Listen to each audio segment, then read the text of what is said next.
strength we have in Jesus. All our sins are grief to bear.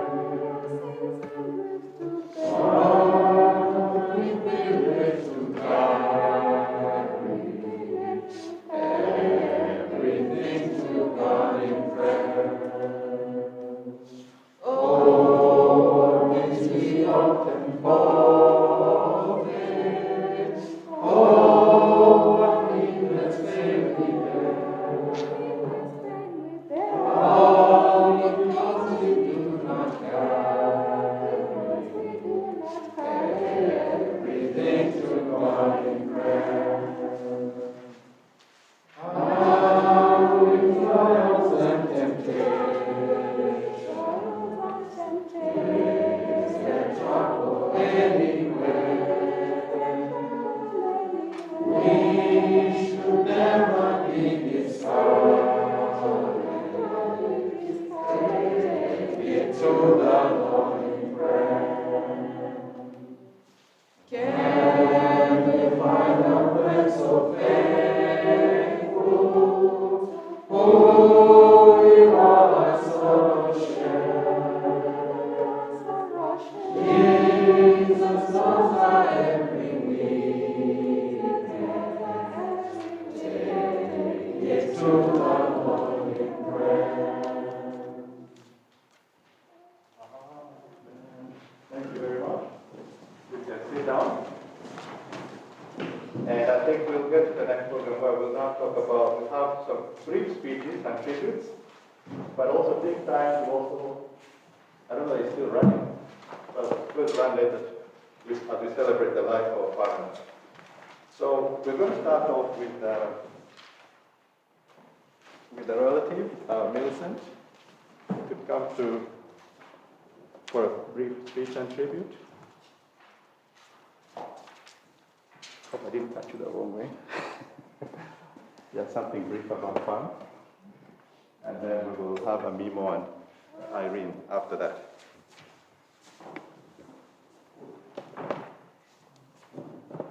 Hello everyone. My name is Millicent Sipuna. I live and work in Boston. Pam and my mother are cousins, and from an African perspective, she was the nearest maternal family I had across the Atlantic. As often happens in these times, there's a lot to remember and say. Things I should have said, for instance, but instead recall their worst time. To save us from rumblings of memories, I have this note to share. To Pamela's family, that is her husband Josh, her children Eddie, Anita and Jim, dear friends of Pamela, and family here and abroad, please accept my deep condolences. Reading through the tributes shared on WhatsApp and other groups of her selfless giving in love and leadership, I think that we all agree meeting Pamela or interacting with her left us all better people at whatever stage or situation in life. These memories are what will keep her living in all of us. As I have mentioned elsewhere, Pamela, my aunt, or Gira, as I knew her growing up, has lived and perhaps even done better than the leader she was named after her great-grandfather. Just take a look at the global tributes coming in. Our great-great-grandfather was limited to guiding his people against the British, for instance, the British that ventured in the western part of Kenya. Pamela went beyond western Kenya and even crossed oceans in her leadership. Once more, on behalf of her elderly parents, Joseph and Phyllis Apopo, thank you very much for standing up to give their daughter a warm send-off. The reality of having to bury their child is devastating enough, and you're stepping in to make the burden lighter is eternally appreciated. To Eddie, Anita, and Jim, my fellow Unyakekis, Unyakeke is a ceremonial title given to children born of an Ahulo, your mother's clan, a title reminding you that your mother Pamela, only bore leaders, and they only raised leaders. I pray that one day, a mention of your mother's name will bring smiles to your face before the sorrow of losing her this early sets in. Thank you all for coming and for standing with us at this difficult time. Thank you. Thank you, Minister. Amigo and Irene?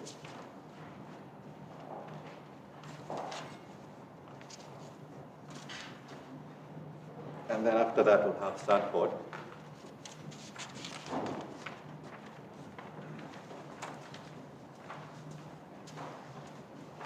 Good morning, everyone. I'm Irene Amimo. Joseph Amimo, of course. We're privileged to be here with the Nashville family to mourn one of our beloved sisters, Pamela. We can remember when, a few years ago when we also lost one of our sisters here, Margaret. Pamela did something very unique. She organized, when she learned that Margaret was in the hospital, she organized for food to be delivered.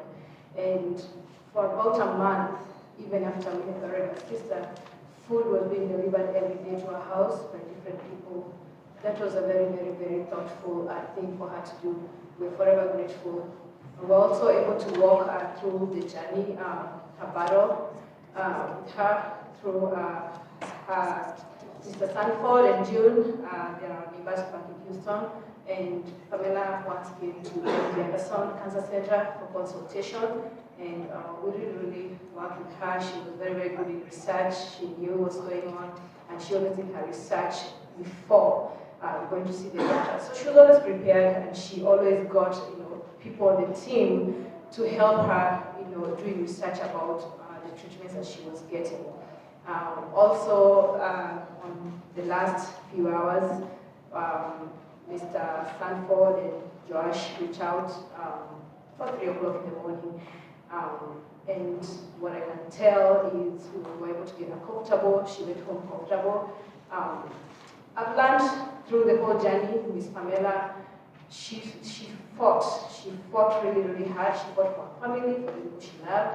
And even on her last breath, Pamela went home a winner. She fought to the last minute. And I can say, according to the words of Paul, Miss Pamela, she kept her race, she kept the fight, and she completed her race a winner.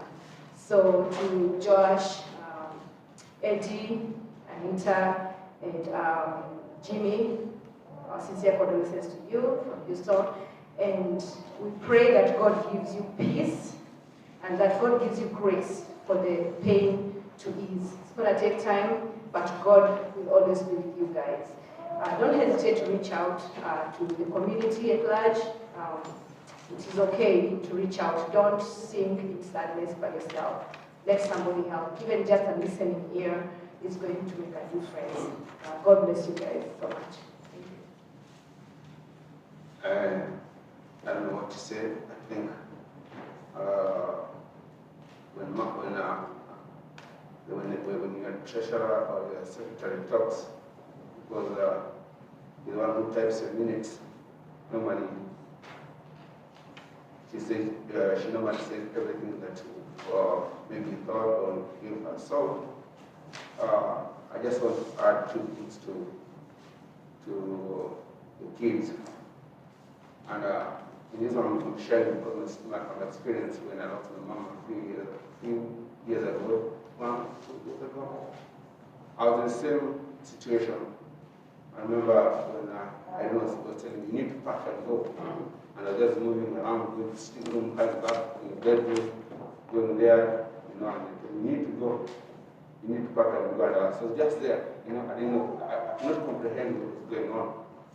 But all in all, I managed to get an airplane, and after that journey, I can imagine myself to Houston, you know, Dubai and whatever. And every time I would think, Mom, I need to see you, I need to see you.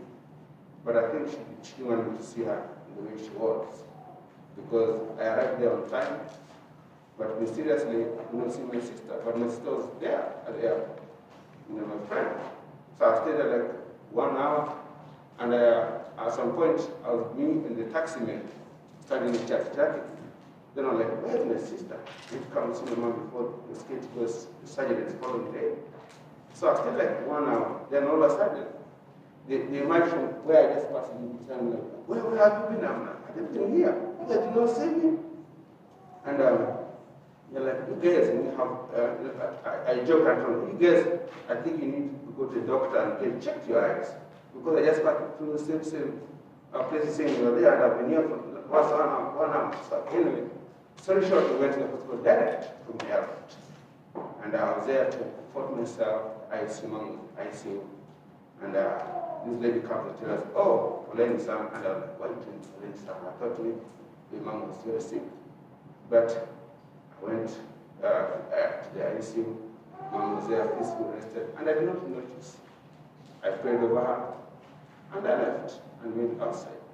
So I'm sitting, I'm waiting, I'm like, well, my sister, not taking too long. Then she comes, she looks at me, and I'm not even, you know, it's just mystery. That is mystery. So as I'm going towards the car, then she tells me, you know, Mom just left us. I'm like, oh, you know. But then I compose myself, and thank God a minute. I saw my mom there, and we now have peace. So Jimmy and Anita, and it's gonna be well. Gonna be well. We are together. I'm also, my mom passed away, and I only have a father, and it's gonna be well. Stay strong. Pam was prepared. I'm telling Pam was prepared. Last time we came here, we were like, oh, we're just gonna do Passport, you know. You come in there, the McDonald's way. But we are amazed. She came down to say hi to us. You know, we're like, Then it's okay. Then all of a sudden, in Houston, I get a phone call like, hey, tunakuja. I'm like, man, Pam is coming. I'm like, it's again, Pam in my doorstep. So she was a strong woman, and I need to learn the lesson from her. I'm glad she taught us a lesson from fellowship. I can attest to that. Thank you so much. I can talk and talk to them more, but thank you so much for those in a special way, and Alice in a special way, and also everybody as a whole who have come and support Kiombe in all this. Thank you so much. Thank you, Mr. and Mrs. Avino. We'll now have Stanford come over, some tribute to the family. And then we'll have the children after that.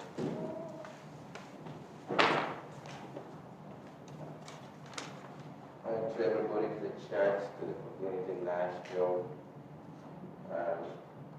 Greetings from my wife in Houston. She's devastated, just like all of us. She's keeping strong. She couldn't be here with me today because she's planning to travel to Kenya. And so she kind of has to learn how the house is going to be, the kids and stuff. So she sent her condolences and her presence, although she's not here today. So we gathered here on a very special send-off of Pam, which might not be a special send-off. I knew Pam in 1991. By then I was just a first year in university in Africa. And Pam has been a strong encourager for me as a young student in the university. She would send some little money here and there to me, to upkeeps, same to Josh. And so since then, Pam, my sister-in-law, has become Pam, my sister, Pam, my friend, and Pam, my neighbor. In Nairobi, they were in Buruburu. We moved to Comoros. In Kitale, they bought a piece of land. They requested me to buy the next piece of land. And so Pam is my neighbor in Kitale.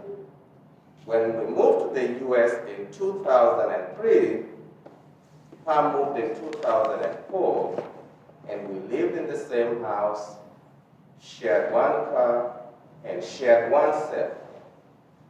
That's my sister, Pam. And so, when they moved to Nashville, you could guess I was supposed to be their neighbor, but there's only one reason that stopped me from moving to Nashville, and that was snow. So that's why I'm not in Nashville. But if it was not snow, Pam will still be my neighbor and my sister and my friend in Nashville.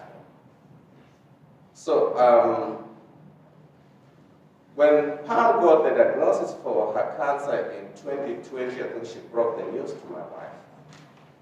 It was one day in the evening, and my wife told me what Pam had texted her. And I picked up the phone. I wanted to call her immediately, but my wife, being the wise woman, said, "You can't do that. Stop." I stopped. And then she said, "Okay, I'm going to handle it." And so she has been, since then, communicating to Pam all the way, and then by proxy, I get nearly on an everyday basis what's going on. And I can tell you, Pam has been a heck of a fighter when it came to this COVID. I mean, it came to her cancer diagnosis. And we knew, we were very confident she's going to fight it through. In July of 2021, they visited us with Josh in my home in Houston. We got a consultation with one of the best doctors at the MD Cancer in Houston.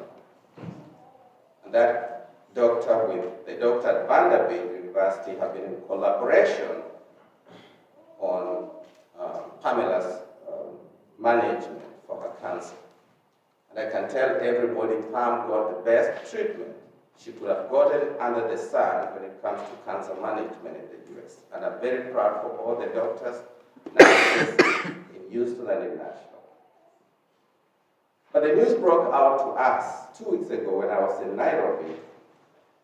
And all through we knew Pam is fighting this. On the Valentine's Day, she texted my wife. I was out of the country. Then my wife texted me the same message Pam had texted her, that she had been put on hospice care. We kind of sang in our seats, because that was not the message we expected to get from her. So I made an arrangement to fly back to the US on the 21st, and we were having a fellowship with Pam on the 22nd. She was very jovial, very friendly, and at a certain point, Pam encouraged us more than we encouraged her, and that's who Pam was. So we left Nashville on the 22nd, hoping Pam to be better, but it just never worked out. So when I reached in Houston, last week she called me and said, I've done a research on a therapeutic treatment in Phoenix, Arizona. Why can you come, we go try it out? You need to be with George. I said, sure. So I flew down to Phoenix, Arizona. That was Monday last week, and we had a jovial time. Pam, my sister-in-law, Pam, my neighbor, found me at the airport. She was laughing, jovial. And the first question she asked me is, have you checked in my hotel? I said, yes, I've checked in my hotel, and fruits are ready for you, because she was a fruit lady. So we left the airport to the hotel, and hardly did I know it was going to go down that fast. But overall, she was a lady that 2005 saw me to be my father in the US. When I got my first baby, Pam was right there when I got my first baby. She was kind of guiding us through what gas is. How do you gas a baby at night? And so that's what Pam has been to my wife. And all my two girls, she has been sneaking some birthday. As I mentioned in one of the chat groups we have, she has never failed to send $100 on their birthdays. and she puts it in an envelope, covers it with a paper, and then sends to all my daughters on their birthdays. And so it's kind of devastating for us. The palm has gone super fast and super quick. On Wednesday, when I was in the hotel, my room was across their room. As I mentioned to you, we are always neighbors, except Nashville. So on Wednesday, when my room was opposite Pam's room at the hotel, Josh came down to my room, and Pam had ordered a piece of pizza. And she was very specific and to the point. And so she told us to go, me and Josh, to go get a piece of pizza, one piece. And so I went to pizza place to get, a hot pizza, because I wanted also to eat too, and Josh wanted to eat. So we came down to the hotel to say, you have a problem of understanding simple instructions. I ordered one piece pizza. You have brought a whole debe of pizza. Now, debe is a Spanish name. So if you don't know what a debe is, you can go Google it. And so Josh said, okay, Sanford, we have to go across your room so that we can eat our pizza. And when me and Josh was sharing that pizza, Josh gave me a very special analogy. And Josh told me, Sanford, Pam is like a big soap or a big fish, and I'm trying to hold it, but every time I'm holding it, it seems to be so slippery that it's about to fall down the floor. And I started tearing up. And I told Josh, well, let's be positive. And my brother started tearing up too. That was Wednesday, after we just took a pizza. And so it's painful, it's devastating, because we were holding on this fish, but every time I was holding on my sister, my friend Pam, for the last 2 minutes, it was so slippery and we saw her just falling off our arms the more we were trying to hold on her. And we know God has a perfect plan for my sister and my friend and my neighbor Pam. To Jimmy, Anita, and Eddie, we are here for you. Anytime you need us, we're a phone call away. To Josh, I cannot tell you how to mourn. And so I let you mourn your style, your way, and in your space.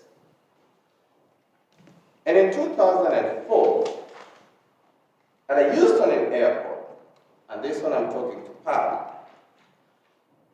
To Pam, in 2004, we were at the airport in Houston. I picked you up with your luggage, you were happy, jubilant, you were laughing, you hugged me, you jumped on me. But I feel sad because now I'm sending you off at an airport in the US, lifeless, no life, and sad. God bless you.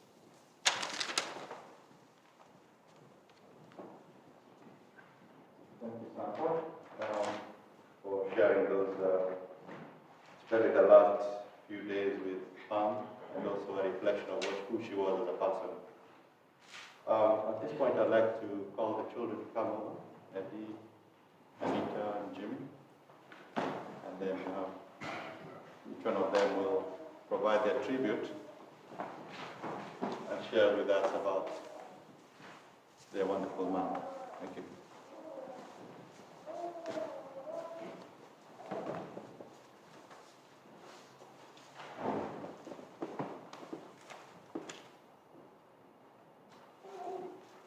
Friends, family.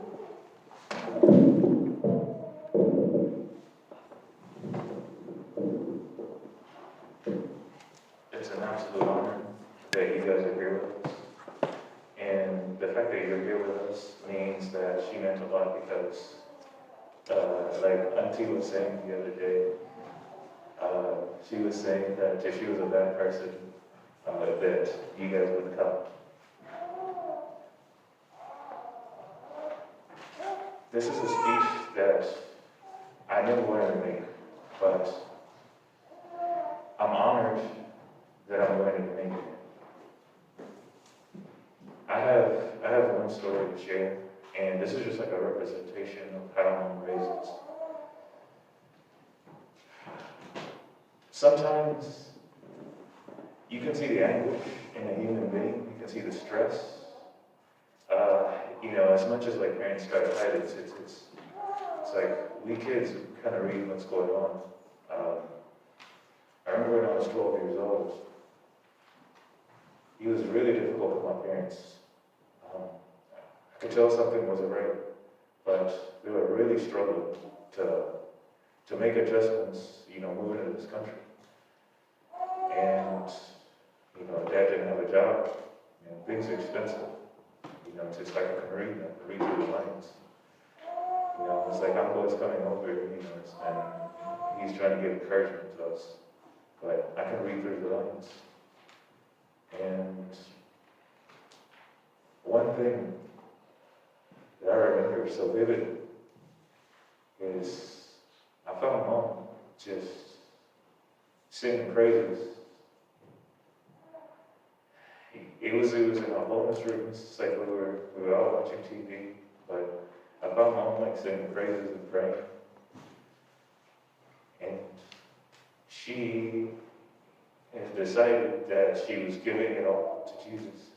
She decided that whatever was going to happen there, that God had decided that we were going to go through that suffering, and that was going to carry us. It's whatever outcome was going to come.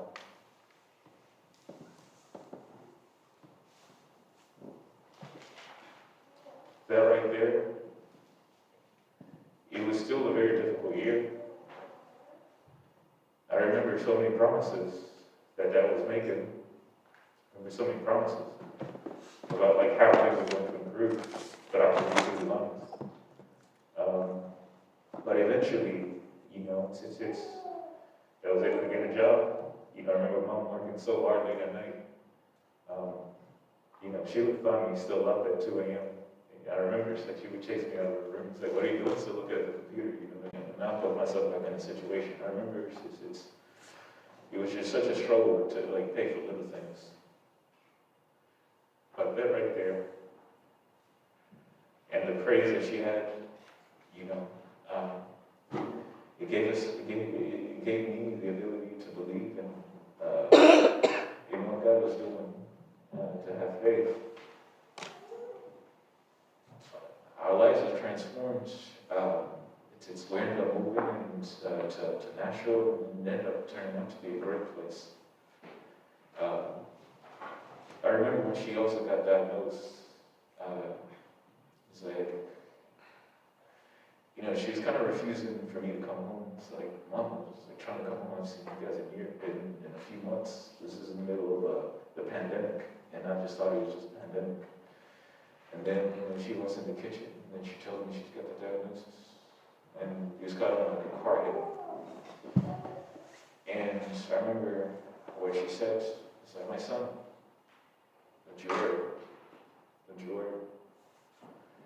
And it takes me back to, I can't quote it very well, but I know that verse talks about, instead of being anxious, instead of wasting your time, being worried. And I'd like to encourage all you guys right now.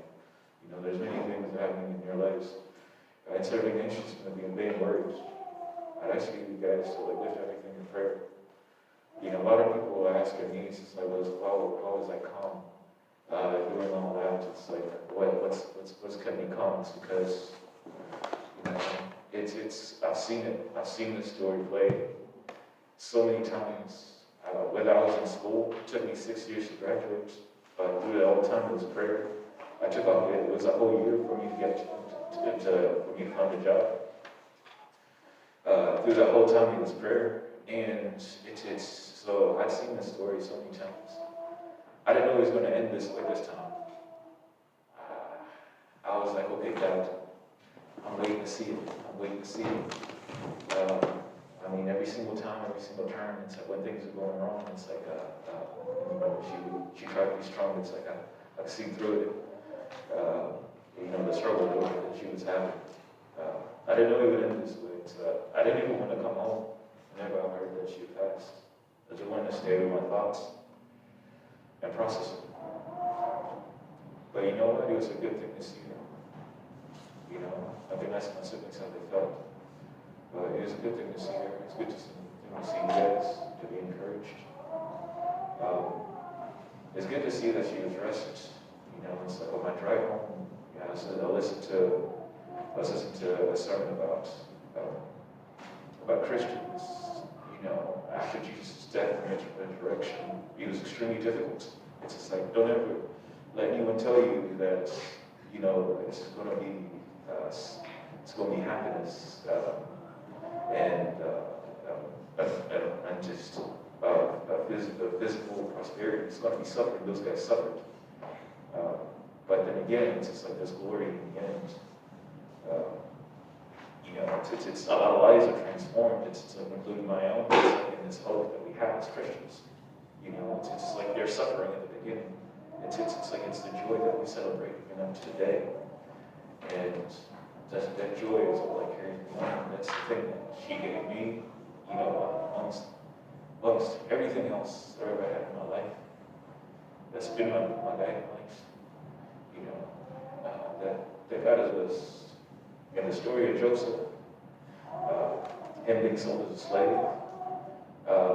Look at how it turned out for him in the end. It's like he still ended up taking care of his family. The people say people sold him. You know, this is a story of redemption and forgiveness. So let's forgive our brothers and sisters. Let's have grace for them. But anyways, thank you, Mom, for who you are and who you've been to us. Thank you for your prayers and your faith. And this is part of the journey. It's part of the journey. Thank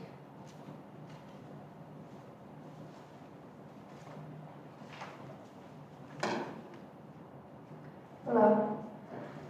Thank you all so much for coming out and for supporting us during this time. My mother, she was an indescribable woman. She was a force to be reckoned with. I feel like when I look back in her time, what I most remember is how well she loved us. During her during the year that she was diagnosed, I remember after I'd come to visit, I went back to Boston, and I was having trouble with my landlord. And I remember telling her about it in passing. I didn't think she was going to do anything about it. And she was the kind of person who just did not like injustice. She didn't like people being taken advantage of. And so I remember her reaching out to the landlord and following up every single day on the issue that I was having while she was sick. And I was moved because I was like, wow, because I'd already given up. I was like, whatever, I'm not dealing with the landlord. My mom was like, no, this is not how you, people are taking advantage of this way too. So she was someone who she was forced to be there.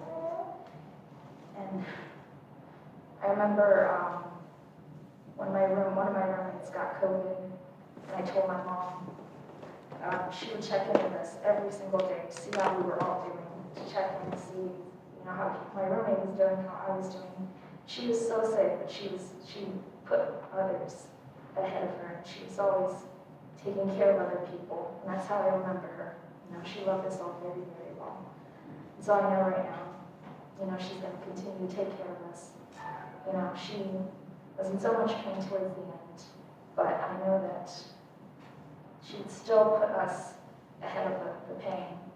And she's still following up. She's still saying happy birthday because, she passed a few weeks after my birthday, right before Jimmy's. And so she's the kind of person who's always thinking about other people. And so for that, I'm grateful. I had a very great mother to look up to. So, before I finish, I just want to say that I think of one of the worship songs that used to play in our house a lot by Jeremy Camp. And he used to say, there will be a day with no more tears, no more pain, no more fears. There will be a day where the burdens of this place will be no more, and we'll see Jesus face to face. And that's what I think about. She's not in pain. She's happy. She's seen Jesus face to face. So, thank you all.